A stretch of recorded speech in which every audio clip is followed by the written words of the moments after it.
Bienvenue chers auditeurs à ce Deep Dive un peu spécial. Ah oui! Aujourd'hui, on se plonge ensemble dans un numéro récent du magazine marocain l'ODG iWeek. D'accord. Et tenez-vous bien, on le fait entièrement en français. Formidable. Une immersion totale pour les amoureux de la langue ou pour ceux qui veulent se remettre en selle. Oui! Heureusement, notre expert est là pour nous guider Avec plaisir. à travers les événements et les tendances qui façonnent le monde selon cette publication. Exactement. Et croyez-moi, ce numéro ne manque pas de sujets captivants. On va explorer des questions de géopolitique, de société, de culture. Ah oui. Accrochez-vous, on va décortiquer tout cela ensemble. On commence fort avec une nouvelle qui a fait l'effet d'une bombe. Oui, La chute du régime de Bachar al-Assad en Syrie. incroyable. Après 53 ans au pouvoir. Oui, Incroyable, non. absolument. Le magazine décrit une prise de pouvoir éclair Mhm. par le groupe Hayat Tahrir Sham, le HTC.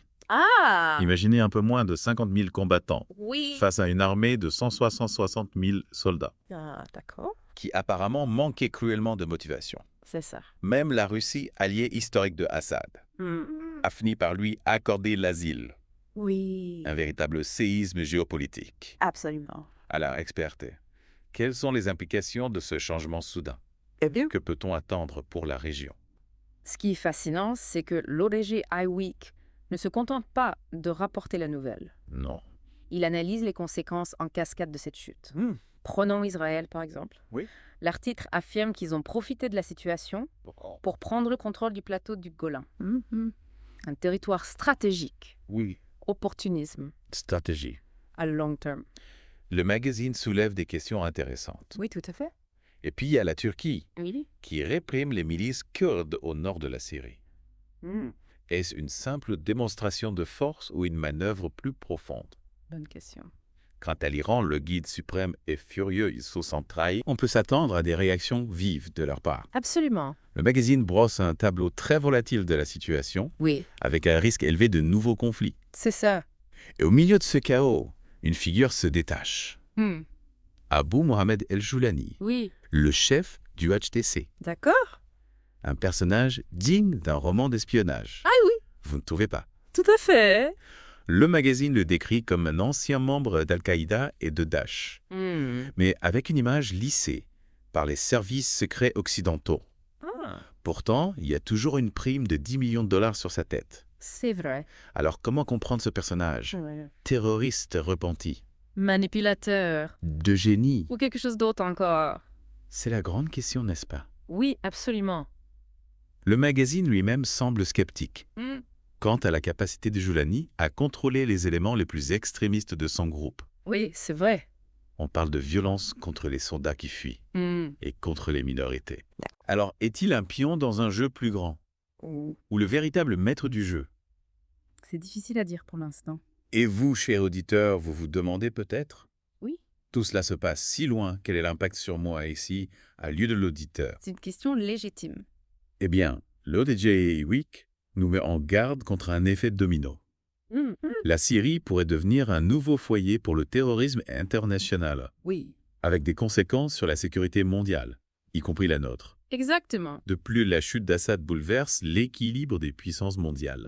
Ces changements auront des répercussions économiques et politiques qui Oui. finiront par nous toucher tous d'une manière ou d'une autre. Le monde est interconnecté. Ce qui se passe en Syrie aura des répercussions sur l'économie mondiale, les migrations, la lutte contre le terrorisme. Impossible de rester indifférent à ces événements. C'est une excellente initiative.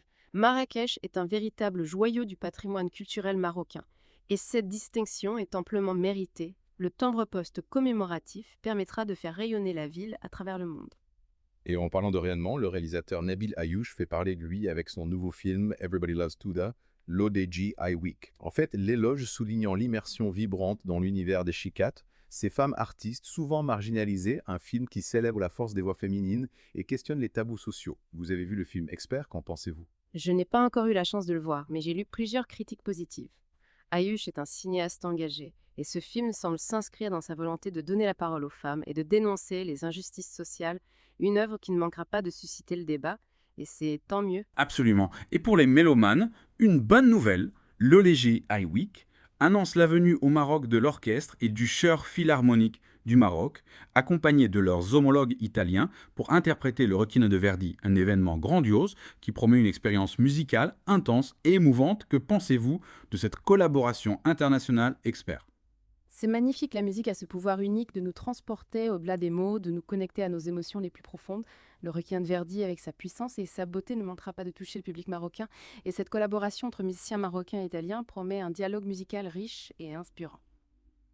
Parlons maintenant d'un sujet plus grave. L'ODJ Eye Week relaie un drame survenu au centre hospitalier Moulay Youssef. Une coupure d'électricité a provoqué la mort de 4 patients en réanimation, une négligence fatale qui met en lumière les défaillances du système de santé. C'est une tragédie qui soulève de nombreuses questions experts. Comment éviter que de tels drames se reproduisent? C'est une question essentielle. Cet événement tragique soulève des questions sur la sécurité des patients dans les hôpitaux et la nécessité d'investir dans des infrastructures fiables et performantes. Il est indispensable de tirer des leçons de ce drame pour éviter qu'il se reproduise. La modernisation du système de santé est un enjeu crucial pour le Maroc. Heureusement, l'actualité n'est pas toujours sombre. Le DG Highway Week nous informe également d'une nouvelle positive. Le Maroc a signé un moratoire onusien sur la peine de mort, une décision saluée par les organisations de défense des droits humains, un pas important vers l'abolition de cette pratique controversée. Qu'en pensez-vous, experts? C'est une avancée majeure qui témoigne de l'évolution des mentalités et de l'engagement du Maroc en faveur des droits humains. Espérons que d'autres pays suivront cet exemple. L'abolition de la peine de mort est un objectif que tous les pays devraient poursuivre. Et pour les fans de football, une nouvelle qui va faire vibrer le pays. Le Maroc co-organisera la Coupe du Monde 2030 avec le Portugal et l'Espagne. Le président de la FIFA, Gianni Infantino, a salué cette décision parlant d'une grande célébration de l'humanité. C'est une fierté pour le Maroc, n'est-ce pas, expert? Absolument, c'est un honneur pour le Maroc et une opportunité formidable de promouvoir le pays et le football africain sur la scène internationale. Le Mondial 2022 au Qatar a montré l'engouement du public marocain pour ce sport. Et nul doute que la Coupe du Monde 2030 sera un événement inoubliable.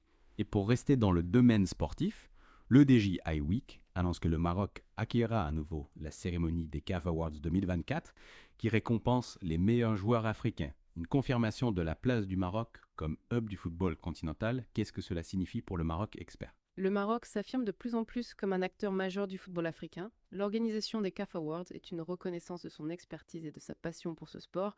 C'est une excellente nouvelle pour le développement du football marocain et africain. Avant de conclure notre tour d'horizon de l'ODG Eye Week, j'aimerais partager une histoire touchante avec vous, chers auditeurs. Après 5 mois d'attente, la famille d'Abdelatif Akrif, un joueur de l'Etihad Tanger disparu en mer, a enfin pu faire son deuil. Son corps a été retrouvé en Algérie et remis aux autorités marocaines.